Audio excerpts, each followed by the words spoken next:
Olá, estamos a pouco mais de 10 dias das eleições presidenciais de segundo turno e eu coloco então aqui esse post com alguns comentários sobre o que aconteceu desde 3 de outubro até o momento e o que pode ou até deveria acontecer para cada candidato com vistas à vitória em 31 de outubro. Antes, quero dizer que ontem assisti ao debate dos presidenciáveis na Rede TV e neste debate não vi nada que pudesse fazer com que houvesse uma migração forte de uma candidatura para outra. Pelo contrário, entendo que o debate ajudou apenas para cristalizar mais. Quem vota em Dilma, vota em Dilma. Quem vota em Serra, vota em Serra. E os indecisos vão continuar indecisos por mais algum tempo.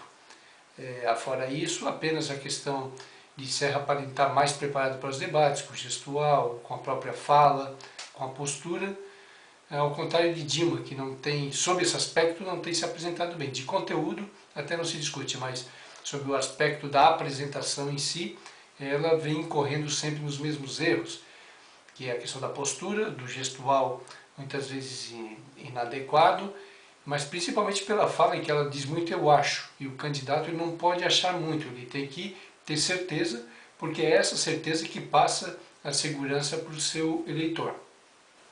Bem, a primeira questão a ser ressaltada é que esses ataques que estão surgindo de uma campanha para outra, ou de uma candidatura para outra, são absolutamente naturais.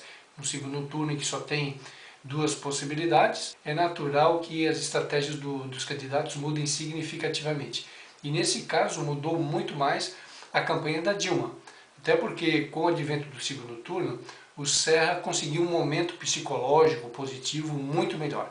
Então foi absolutamente natural até que houvesse uma mudança de estratégia das candidaturas nesse primeiro momento. Ou seja, Dilma, que antes apresentava propostas, ainda que genéricas, da mesma forma que o Serra apresenta propostas bastante genéricas, passou agora, neste momento da campanha, pelo menos até essa última semana, a atacar a candidatura de José Serra.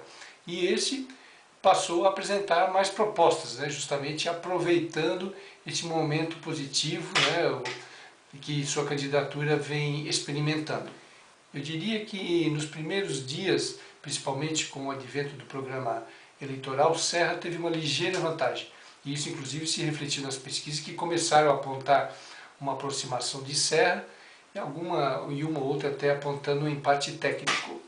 E isso fez com que Dilma partisse ainda mais para o ataque, o que, eu volto a frisar, é absolutamente natural. O que a gente percebe é que esses ataques que Dilma começou a fazer sobre a candidatura Serra, inclusive trazendo à tona o caso do Paulo Preto, que ainda é uma história que não está bem clara para o eleitor, nem para a imprensa de maneira geral, parece que surtiu algum efeito, pelo menos para estancar um pouco a subida da candidatura de Serra. Agora, nesse momento da campanha, o que a gente observa é que os dois programas de TV estão muito parecidos. Serra voltou a atacar Dilma, colando a imagem dela a de José Dirceu, de outros escândalos como o de Erenice, e também, do ponto de vista dele, a falta da capacidade de independência dela para poder governar o país, e até de competência. Já Dilma ataca Serra pelos mesmos motivos que já vinha atacando desde o início agora desse segundo turno. Trouxe à tona o caso do Paulo Preto e também tenta colar à imagem de Serra a ideia de privatização, em que pese no Brasil não haja mais praticamente nada para privatizar, a não ser a Petrobras, e também não se sabe até que ponto a população vem definitivamente discutindo esse tema de privatização, se é ou não. Talvez focado um pouco no pré-sal e na Petrobras, isso surta efetivamente algum efeito. O que nós vamos observar também a partir da semana é o retorno de Lula ao programa eleitoral de Dilma com mais frequência. Não só no programa, mas também nos comícios e no corpo a corpo nas atividades de corpo a corpo que ela pretende fazer. O grande problema da campanha, dos estrategistas da campanha da Dilma, é achar a dosagem adequada para essa participação de Lula. Por quê?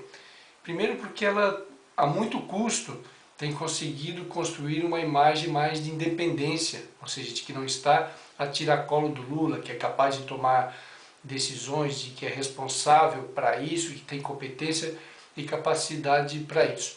E segundo também porque essa estratégia foi muito utilizada no primeiro turno e digamos que a imagem de Lula, sob esse aspecto, ficou muito saturada. Até porque o PT apostou tudo no primeiro turno, na imagem, no prestígio do Lula, e não deu certo. Então voltar a usar essa mesma estratégia certamente não vai ter o mesmo efeito e pode ter até um efeito contrário, ou seja, desconstruir aquela imagem, né, de independência, ainda que seja pouca, né, que seja tênue, de Dilma em relação a Lula, e também fazer com que o eleitor fique saturado, né, daquela imagem do Lula a todo momento, dizendo que tudo está bom, que Dilma vai continuar, porque isso já foi utilizado no primeiro turno e para tudo tem evidentemente um limite. Bem, e que Dilma deve fazer então? Primeiro, vamos deixar claro que a vantagem na pesquisa ainda é dela. Ainda que tenha diminuído, houve empate técnico, ela tem a dianteira.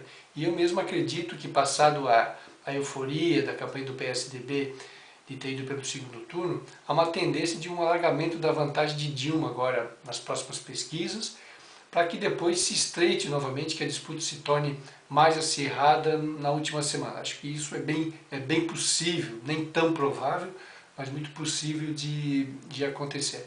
Então Dilma não tem que mudar muito na sua estratégia, ela vai fazer o quê?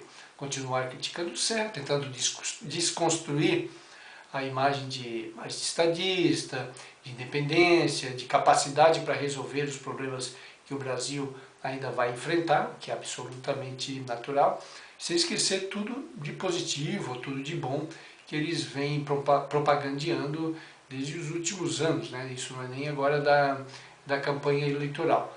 Então penso que esse é o caminho a ser seguido, salvo, né, algum acidente de percurso que faça com que essa estratégia tenha que ser mudado radicalmente. E ao Serra o que resta fazer? Bem, o papel de Serra, a função de Serra é muito difícil. Eu já deixei colocado aqui outras vezes que decide uma eleição em nível nacional é a economia. E como a economia vai bem, né, isso não há como negar, o trabalho da oposição se torna realmente muito árduo. Só não é uma luta em glória porque sempre há alguma possibilidade de vitória. Difícil, mas é possível. Então o que cabe a Serra fazer primeiro, tentar anular, né, os ataques que a Dilma vem fazendo, e vai anular como? Não é se defendendo ou explicando muito, porque quem explica muito acaba passando a impressão de que tem culpa do cartório, mas trazendo à tona também as questões pertinentes relativas a Dilma. O caso Eunice Gate acho que já foi explorado bastante, mas ainda pode render mais alguma coisa. O fato de ela ainda estar colada à imagem de Lula, e o Lula aparecendo, isso pode dar mais munição aí para o Serra, e buscar aí, né, também na própria participação de Zé Disseu, na campanha da Dilma e de outros integrantes aí do PT que não são muito bem vistos aí pela sociedade. Sem contar, é claro, que sempre pode estourar, tanto para um lado quanto para outro, né, um outro elemento aí que faça com que a estratégia deste ou daquele candidato mude significativamente. Além disso, Serra deve continuar também mostrando tudo o que fez pelo Estado de São Paulo enquanto era ministro, sem focar tanto na saúde como ele tinha feito pelo menos no primeiro turno. Isso melhorou bastante agora.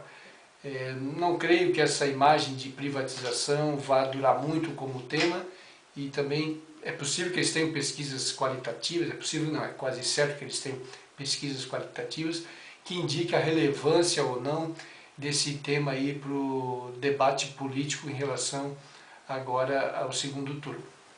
Agora, supondo que do ponto de vista negativo as candidaturas acabem empatando, né, pelos ataques que uma campanha fará a outra, então sobrará a Serra a hipótese de realmente se colocar como o mais competente, o mais equilibrado, para dar continuidade a tudo que o Lula fez até agora. Até porque no primeiro turno eles foram muito inteligentes, na primeira semana da campanha, colocando o Serra não como opositor a Lula, né? Até usaram a imagem de Lula junto com o Serra. Então isso dá a ele alguma credibilidade, né, para trabalhar justamente esse aspecto do candidato mais capaz para continuar o que Lula vem fazendo e ainda melhorar. Como o que decide a eleição é a questão econômica, penso eu que Serra também deveria oferecer mais benefícios econômicos para a população de maneira geral, mas especialmente a classe média.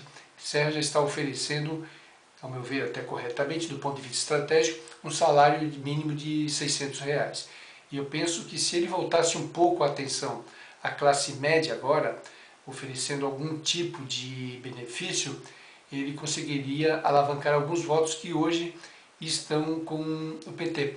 Afinal de contas, é a classe média que vem pagando praticamente todos os programas sociais. Entre eles eu destaco o Luz para Todos, em que o percentual de energia elétrica aumentou muito mais que a inflação, justamente pelo subsídio que é dado a esse programa do Luz para Todos. Não importa a questão social aqui, se está correto, se está errado, mas o fato é que as pessoas estão sentindo na conta de energia elétrica, como estão sentindo na carga tributária de maneira geral. Então penso que alguma proposta nesse sentido, como por exemplo, talvez até eu já tenha falado isso aqui antes, né?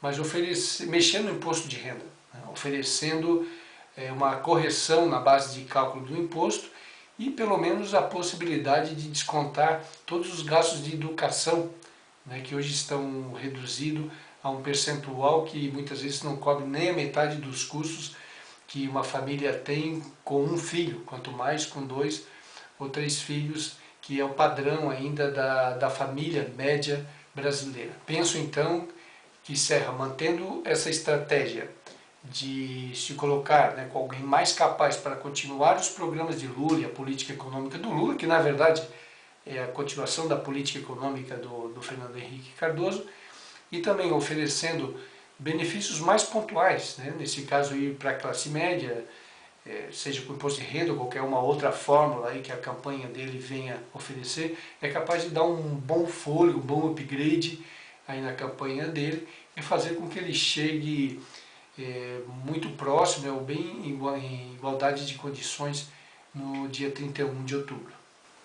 Aliás, Dilma também poderia fazer isso, mas só fará se a sua campanha, realmente sua candidatura, estiver correndo sério risco, porque ela sabe de que uma das sua maior obra, talvez, né, no próximo ano, será justamente equilibrar as contas públicas.